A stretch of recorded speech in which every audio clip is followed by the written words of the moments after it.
ಮೈಸೂರು ಪಾಕ್, ಅದು ತುಪ್ಪದ ಮೈಸೂರು ಪಾಕ್. ಈ ರೀತಿ ಮಾಡಿ 1 ಕಪ್ಪಷ್ಟು ಕಡಲೆ ಹಿಟ್ಟು, 4ರಿಂದ 5 ಟೀ ಸ್ಪೂನಷ್ಟು ಮಿಲ್ಕ್ ಪೌಡರ್ ಇದು ಹಾಕಲೇಬೇಕಂತ ಏನಿಲ್ಲ, ಬಟ್ ಹಾಕಿದರೆ ಸ್ವಲ್ಪ ಡಿಫ್ರೆಂಟ್ ಆಗಿರುತ್ತೆ, ರುಚಿ ಚೆನ್ನಾಗಿರುತ್ತೆ. ಅಥವಾ ಮಿಲ್ಕ್ ಪೌಡರನ್ನು ನೀವು ಸ್ಕಿಪ್ ಕೂಡ ಮಾಡಬಹುದು. ಸೊ ಹಾಗಾಗಿ ನಾನು ಇವತ್ತು ಸ್ವಲ್ಪ ಮಿಲ್ಕ್ ಪೌಡರ್ ಹಾಕಿ ಮಾಡ್ತಾಯಿದ್ದೀನಿ, ಯಾಕಂದರೆ ನನ್ನ ಮಕ್ಕಳಿಗೆ ಈ ರೀತಿ ಮಾಡೋದ್ರಿಂದ ತುಂಬ ಇಷ್ಟ ಆಗುತ್ತೆ. ಸೊ 1 ಕಪ್ಪಷ್ಟು ತುಪ್ಪ ತೊಗೊಂಡಿದ್ದೀನಿ. ಸೊ ತುಪ್ಪನ ನಾನು ಈ ಥರ ಇದರಲ್ಲಿ ಹಾಕ್ಕೊಂಡು ಇದರಲ್ಲಿ ಈ ಥರ ಕಲಿಸ್ಕೋಬೇಕು. ತುಪ್ಪದ ಜೊತೆ ಅದು ಕರೆಕ್ಟಾಗಿ ಮಿಕ್ಸ್ ಆಗಬೇಕು. ಈ ರೀತಿ ಮಾಡೋದ್ರಿಂದ ಏನಾಗುತ್ತೆ, ಈ ಮೈಸೂರು ಪಾಕ್ ತುಂಬ ರುಚಿಯಾಗಿರುತ್ತೆ. ಸೊ ಹಾಗಾಗಿ ಏನಾದರೂ ಮೈಸೂರು ಪಾಕ್ ತಿನ್ನಬೇಕಪ್ಪ ಅಂತ ನಿಮ್ಗೆ ಏನಾದರೂ ಅನಿಸ್ತಾ ಇದ್ದರೆ, ಅಥವಾ ಮಕ್ಕಳು ಏನಾದರೂ ಸ್ವೀಟ್ ಕೇಳ್ತಾ ಇದ್ದರೆ ಇದನ್ನು ಮಾಡಿ. ಇಲ್ಲಿ ನಾನು ಒಂದು 3 ಕಪ್ಪಷ್ಟು ಸಕ್ಕರೆ ಹಾಕ್ಕೊಳ್ತಾ ಇದ್ದೀನಿ. ಹೆಚ್ಚು ಕಡಿಮೆ ನೋಡ್ಕೊಂಡು ಹಾಕ್ಕೋಬೋದು. ಹಾಗೆ ಅರ್ಧ ಕಪ್ಪಷ್ಟು ನೀರು ಹಾಕ್ಕೊಂಡಿದ್ದೀನಿ. ಸಕ್ಕರೆ ಮತ್ತು ನೀರು ಹಾಕ್ಕೊಂಡ್ಮೇಲೆ ಇದಕ್ಕೆ ಫ್ಲೇವರಿಗೆ ಸ್ವಲ್ಪ ಏಲಕ್ಕಿ ಪುಡಿನ ಹಾಕ್ಕೊಂಡು ಇದನ್ನು ಚೆನ್ನಾಗಿ ಕುದಿಸ್ಕೋಬೇಕು. ಇಲ್ಲಿ ನಾನು 1 ಪಿಂಚಷ್ಟು ಅರಿಶಿಣ, ಟರ್ಮರಿಕ್ ಪೌಡರ್ ಹಾಕ್ಕೋಬೇಕು. ಫುಡ್ ಕಲರ್ ನಾನು ಹಾಕ್ತಾ ಇಲ್ಲ. ನೀವು ಬೇಕ್ರಿಯಲ್ಲೆಲ್ಲ ಕೆಲವೊಂದು ಸಲ ತೊಗೊಂಬರ್ತೀರ ಅಥವಾ ತಿಂತೀರಲ್ವ, ಅದರಲ್ಲಿ ಸ್ವಲ್ಪ ಫುಡ್ ಕಲರ್ ಕೆಲವರು ಆ್ಯಡ್ ಮಾಡ್ತಾರೆ. ಸೊ ವಿತೌಟ್ ಫುಡ್ ಕಲರ್ ನಾನು ಮಾಡ್ತಾಯಿದ್ದೀನಿ. ಹಾಗಾಗಿ ಸ್ವಲ್ಪ ಕಲರಿಗೆ ಈ ಅರಿಶಿಣ ಹಾಕ್ಕೊಂಡಿದ್ದೀನಿ, 1 ಚಿಟಿಕೆಯಷ್ಟು. ಇದನ್ನು ಚೆನ್ನಾಗಿ ಒಂದು 10 ನಿಮಿಷ ಕುದಿಸ್ಕೋಬೇಕು. ಒಂದು 5ರಿಂದ 6 ನಿಮಿಷ ಲೋ ಫ್ಲೇಮಲ್ಲಿ ಕುದಿಸ್ಕೊಂಡ್ರು ನಡೆಯುತ್ತೆ. ಎಲ್ಲಿವರೆಗೂ ಕುದಿಸ್ಕೋಬೇಕಂದ್ರೆ ಜಸ್ಟ್ 1 ಎಳೆ ಪಾಕ ಬರಬೇಕು. ನಾನು ತೋರಿಸಿದ್ನಲ್ಲ ಆ ರೀತಿ ಬಂದಮೇಲೆ ಕಲಸಿಟ್ಟಿರುವಂತಹ ಈ ಹಿಟ್ಟನ್ನು, ಕಡಲೆ ಹಿಟ್ಟನ್ನು ಅಂದರೆ ತುಪ್ಪದಲ್ಲಿ ಕಲಸಿಟ್ಟಿದ್ದೇವಲ್ಲ ಅದನ್ನು ಇದರಲ್ಲಿ ಹಾಕ್ಕೊಂಡು ಇದನ್ನು ಅಷ್ಟೇ ಚೆನ್ನಾಗಿ ಕುದಿಸ್ಕೋಬೇಕು. ಲೋ ಮೀಡಿಯಮ್ ಫ್ಲೇಮಲ್ಲಿ ಇಟ್ಕೊಂಡು ಜಸ್ಟ್ ಅದನ್ನು ಕಂಟಿನ್ಯೂ ಮಿಕ್ಸ್ ಮಾಡ್ತಾನೇ ಇರಬೇಕು. ಸೊ ನೋಡಿದ್ರಲ್ಲ, ಮಿಕ್ಸ್ ಮಾಡ್ತಾನೆ 1 ಕಪ್ಪಷ್ಟು ನಾನು ತುಪ್ಪ ತೊಗೊಂಡಿದ್ನಲ್ವ, ಅಲ್ಲಿ ಉಳಿದಿರೋದು ತುಪ್ಪ ಎಲ್ಲ ಇದರಲ್ಲಿ ಹಾಕ್ಕೊಂಡಿದ್ದೀನಿ. ಸೊ ನಾನು ನಿಮ್ಗೆ ಹೇಳಿದೆ, ಇದು ತುಪ್ಪದ ಮೈಸೂರು ಪಾಕು. ನೀವು ಬೇಕ್ರಿಯಲ್ಲೆಲ್ಲ ತಂದು ತಿಂದಿರ್ತೀರ, ಅದರಲ್ಲಿ ತುಪ್ಪದ ಮೈಸೂರು ಪಾಕ್ ಅಂತ ಹೇಳ್ತಾರೆ, ಬಟ್ ಅದರಲ್ಲಿ ಅರ್ಧ ತುಪ್ಪ ಇದ್ದರೆ ಅರ್ಧ ಎಣ್ಣೆ ಇರುತ್ತೆ.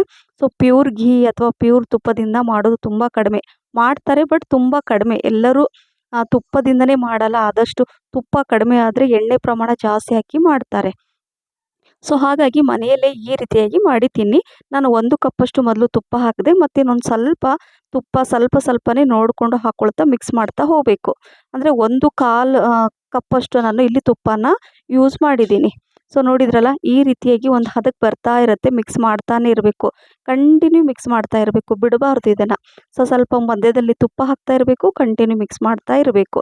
ಸೊ ನೋಡಿ, ಈ ರೀತಿಯಾಗಿ ಬರ್ತಾ ಇರುತ್ತೆ. ಸ್ವಲ್ಪ ಗಟ್ಟಿ ಹದಕ್ಕೆ ಬರ್ತಾ ಇರುವಾಗ, ಯಾಕಂದರೆ ಇದು ಸಾಫ್ಟ್ ಆದ ಒಂದು ಮೈಸೂರು ಪಾಕ್. ನಾನು ಲಾಸ್ಟ್ ಟೈಮ್ ಒಂದು ವಿಡಿಯೋದಲ್ಲಿ ನಿಮಗೆ ಶೇರ್ ಮಾಡಿದ್ದೆ. ಅದು ಮೊದಲು ನಾವೆಲ್ಲ ಚಿಕ್ಕವರಿದ್ದಾಗ ತಿಂತಾ ಇರ್ತಿದ್ವಿ. ಅದು ಒಂಥರ ಗೂಡಾಗಿರುತ್ತೆ ನೋಡಿ, ಗಟ್ಟಿ ಮೈಸೂರು ಪಾಕು. ಅದನ್ನು ನಾನು ಮಾಡಿ ವಿಡಿಯೋ ಶೇರ್ ಮಾಡಿದ್ದೆ. ಇವತ್ತು ತುಪ್ಪದ ಮೈಸೂರು ಪಾಕ್, ಬಾಯಲ್ಲಿಟ್ಟರೆ ಕರುವಂತಹ ಸಾಫ್ಟ್ ಈ ಮೈಸೂರು ಪಾಕ್ ಈ ವಿಧಾನದಲ್ಲಿ ಈಗಿನವರು ಹೆಚ್ಚಾಗಿ ಇದೇ ರೀತಿಯಾಗಿ ಇಷ್ಟಪಡ್ತಾರೆ. ಸೊ ಹಾಗಾಗಿ ನಾನು ಈ ಮೆಥಡಲ್ಲೂ ಕೂಡ ನಿಮಗೆ ತೋರಿಸ್ತಾ ಇದ್ದೀನಿ. ಸೊ ನೋಡಿದ್ರಲ್ಲ, ಲೋ ಮೀಡಿಯಂ ಫ್ಲೇಮಲ್ಲಿ ಒಂದು ಹದಕ್ಕೆ ಈ ರೀತಿ ಗಟ್ಟಿ, ತುಂಬ ಗಟ್ಟಿ ಹದಕ್ಕೂ ಬರಬಾರ್ದು ನೋಡಿ. ಈ ರೀತಿ ಬಂದ ತಕ್ಷಣ ಗ್ಯಾಸ್ ಫ್ಲೇಮನ್ನು ಆಫ್ ಮಾಡಿ ಈ ರೀತಿ ಒಂದು ಟಿನ್ನಲ್ಲಿ ಹಾಕ್ಕೊಳ್ತಾ ಇದ್ದೀನಿ, ಅಥವಾ ಒಂದು ಪ್ಲೇಟಲ್ಲೂ ಕೂಡ ನೀವು ಹಾಕೋಬಹುದು. ಈಗ ಇದು ತುಂಬ ಬಿಸಿ ಇದೆ ಅಲ್ವಾ, ಈಗ ಇದನ್ನು ಸ್ವಲ್ಪ ಹೊತ್ತು ಒಂದು 5ರಿಂದ 10 ನಿಮಿಷ ಹಾಗೆ ಇಟ್ಬಿಡಿ. ಯಾಕಂದರೆ ತುಂಬ ಬಿಸಿ ಇರುವಾಗ ಕಟ್ ಮಾಡೋಕ್ಕೂ ಸರಿಯಾಗಲ್ಲ.